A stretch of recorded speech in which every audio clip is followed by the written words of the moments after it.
Today we want to look at del, this upside down capital delta. It's an operator, but not quite an operator. It's operator enough for our purposes. It's more of a convenient notation.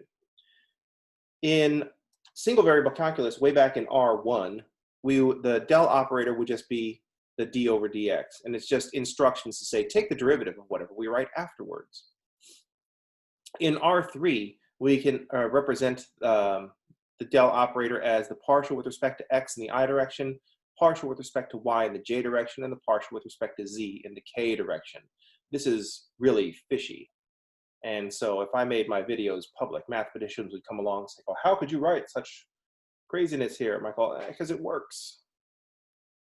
I go, what are you, an engineer? It's like, well, not quite, but I need to kind of be one for this purpose, for the point that I want to make. So we think of the operator as a bunch of partial derivatives, and we're also kind of thinking of it as a vector. So we use the del operator in 3 different ways.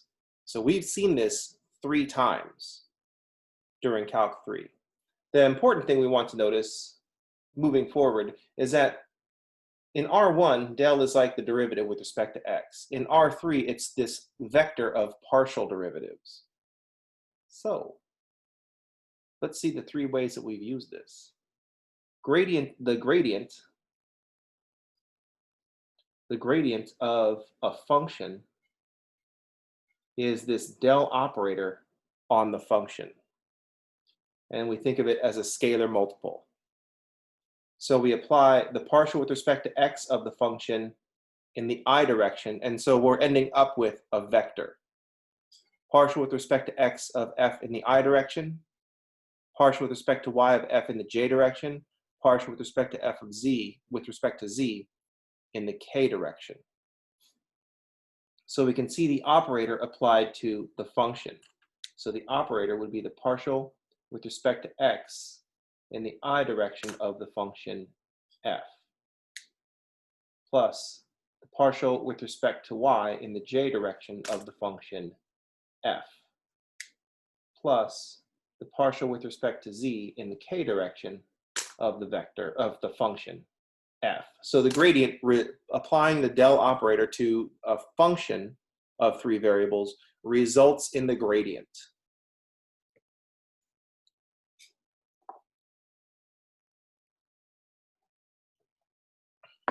So this is where we apply the del operator to a function and end up with the gradient. We end up with a vector.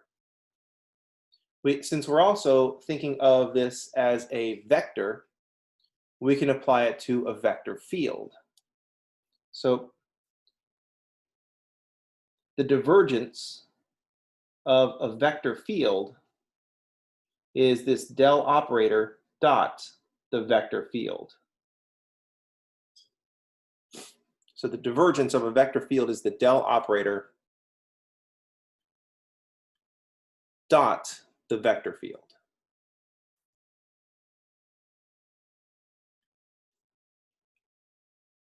And then the third thing we can do is, since we're thinking of this del as a vector, there's another multiplication we can use, and that would be the cross product, and that results in the curl. So the curl of a vector field is del cross the vector field.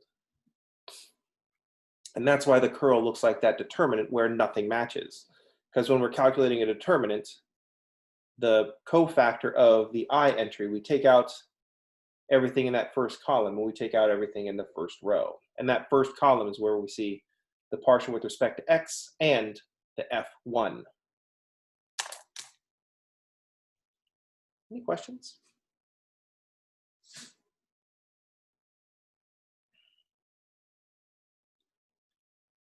How's everybody? Everybody looks shocked. I can't actually see you. Maybe I'm just pretending that y'all look shocked. So the vector field f is going to be an f1, an f2, and an f3. And so we're going to see the partial of f1 with respect to x. We're getting a scalar because it's a dot product. The partial with respect to x of f1 because F1 is the I component of the vector field, plus the partial with respect to F2, partial of F2 with respect to Y, because F2 is the J component of the vector field, plus the partial with respect to Z of F3, because F3 is the K component of the vector field F. And then, of course, we have the curl, where we want to calculate the determinant of the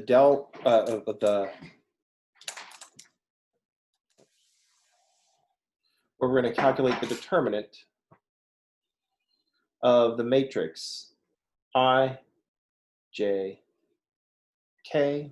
The del shows up in the second row, partial with respect to X, partial with respect to Y. My hand started to write D and the Y at the same time, and then the partial with respect to Z. And then the third row will be the three components of the vector field F. Oops. I said vector field, and so I wrote vector field.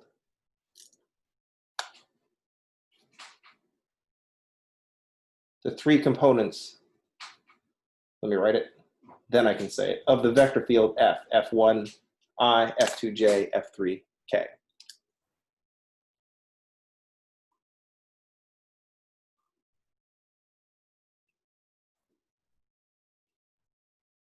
Now in this case, when we calculate the cofactor expansion, when we use cofactor expansion to calculate this determinant, instead of multiplying, we say take the partial with respect to X of F2 minus take the derivative with respect to Y of F1.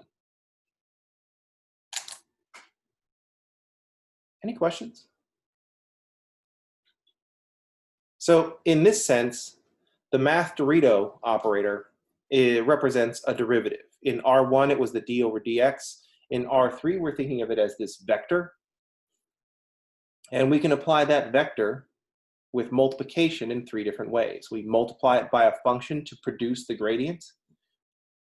We can calculate the dot product of the Dorito and the vector field to make the divergence, or the cross product of the Dorito and a vector field to get the curl.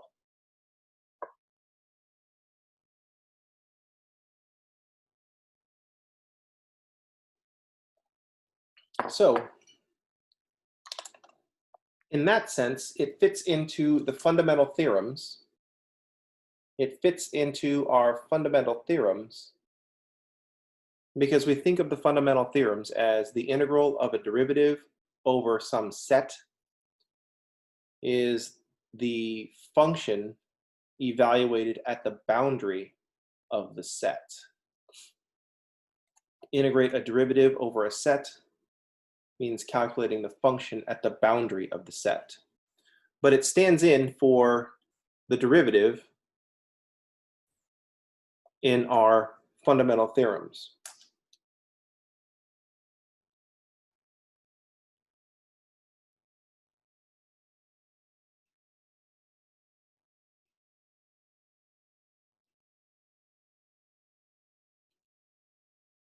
So it stands for the derivative in the fundamental theorems. So in R1, the integral from a to b of f prime of x to x is f at b minus f at a. Integrate the derivative of f on the interval from a to b means calculating the function at the endpoints, or the boundary of the interval from a to b. Then we have the fundamental theorem of calculus for line integrals, where we integrate a gradient over some curve dot dr.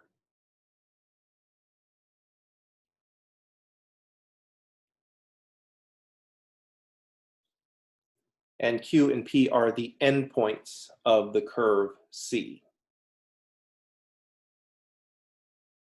Then we had our variation of this on the variation of Stokes' theorem was Green's theorem. Then we had the curl show up in Stokes' theorem, where we're integrating a vector field, the curl of a vector field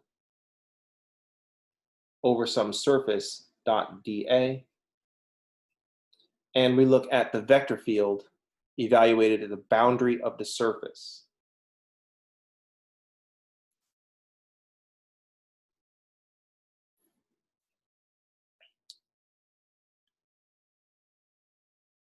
And then, of course, we just introduced the divergence. I haven't even talked about what divergence is, more than the dot product of del and a vector field.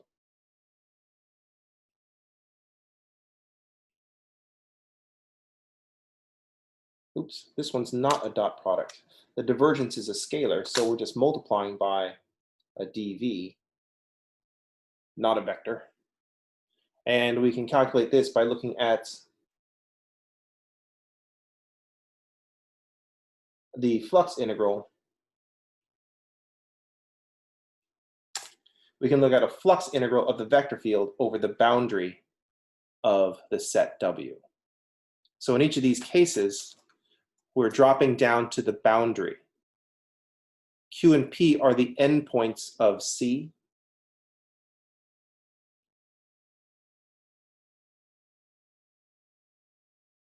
Oops, from P to Q.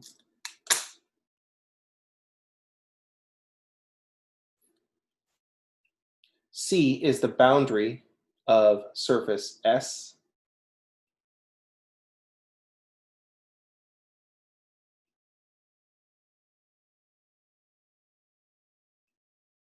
And in the divergence theorem, S is the boundary of the solid W.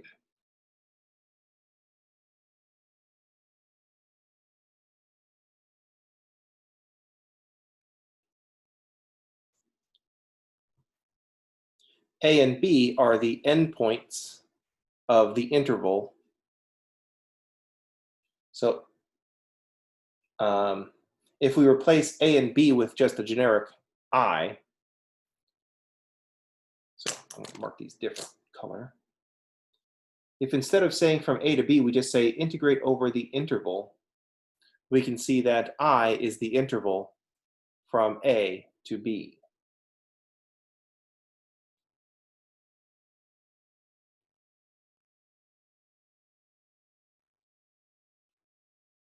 That is, A and B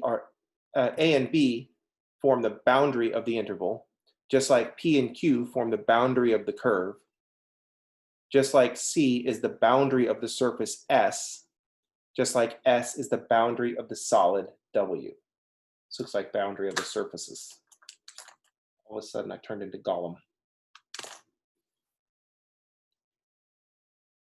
And in each case, if we think about this del like a derivative, in the same way that we thought about the d over dx, we're integrating a derivative. We're looking at by looking at the function at the boundary. Integrating a derivative, in this case a cross product derivative, that's all in quotes because that's a weird thing to say, but we're looking at the function at the boundary. Integrating this other kind of derivative by looking at the function at the boundary. And so we get all this nice structure in our fundamental theorems.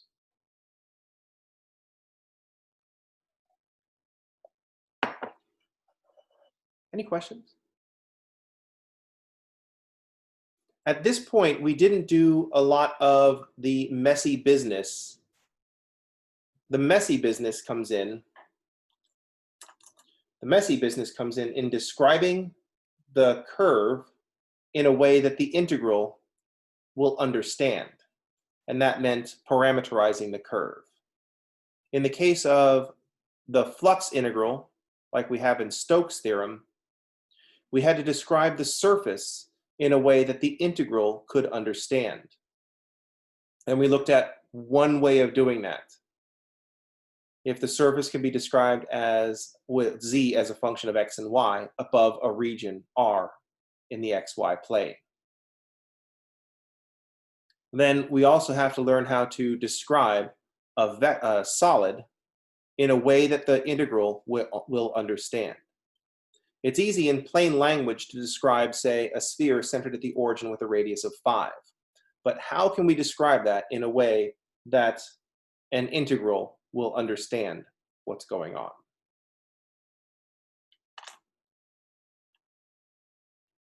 Any questions?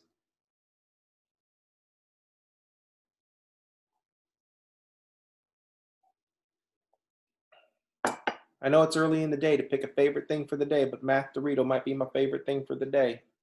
I'm just going to make an early call. I doubt that that one's going to be overturned. Let's pause the video here and talk about what's next.